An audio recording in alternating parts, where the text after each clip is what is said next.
The city of Ağdam, which once had more than 28,000 residents, was occupied by Armenia in July 1993.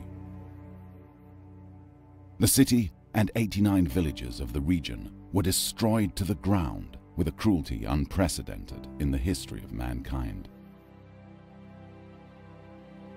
In November 2020, the Ağdam region was liberated from the Armenian occupation.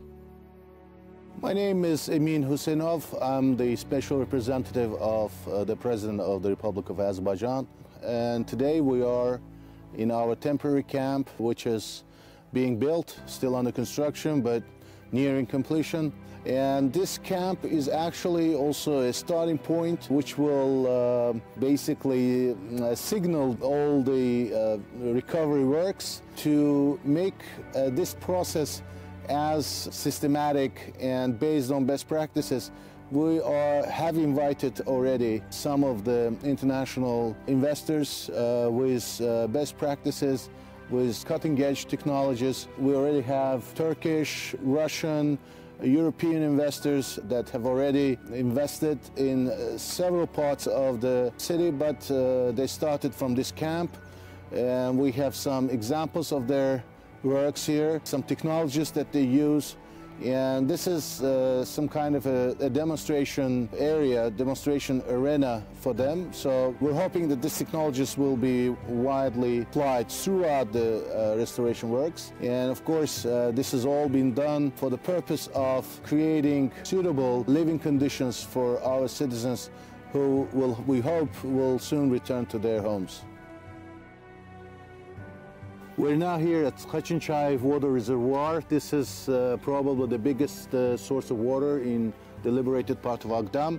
Traditionally, historically, it's been used for irrigation purposes, for agricultural activities, and we're planning to continue to use it for these purposes. Of course, we'll have to do some restoration for the infrastructure, especially the channel that is going out of it. But there's basically the tender is soon going to be carried out to do the feasibility analysis of how that water can be used, and that will be a very important stepping stone for rehabilitation works.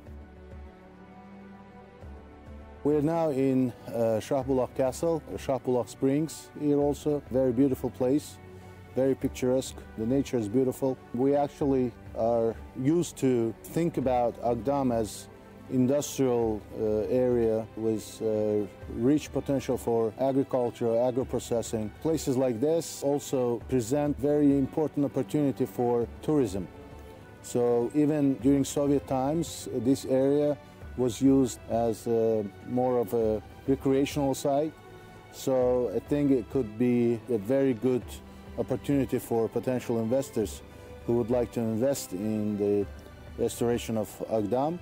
To invest in the tourism industry, maybe in the form of a hotel or a recreational site for picnics. And of course, the museum as a Shahbulaq Castle is an ideal place for that. The reconstruction of the city is now proceeding at an exceptional speed. Foreign companies are invited and investments attracted. So this is construction site of the first housing area. It's about 30 hectares. The private investor has already started constructing the foundation of the building, and this is going to be the beginning of the large area. As you can see, this is our main attraction site for investors, entrepreneurs from Azerbaijan, from all over the world. We're actually planning and hoping that the jobs will be created here, and therefore the site is being actively developed. As you can see, historically, nearby, this area has always been an industrial zone. There were about 17 enterprises in Ağdam. So right now we're trying to bring back all the fame that Ağdam has, an industrial cluster, and you know, the Ministry of Economy and its contractors are already engaged. Soon we will be hosting a number of investors, and taking the opportunity here, I would like to invite investors, potential investors who would like to invest in the future of Ağdam and create jobs for sustainable return of our citizens back to their homes. And soon Ağdam will turn from ruins into a flourishing city once more, to which its rightful owners will return.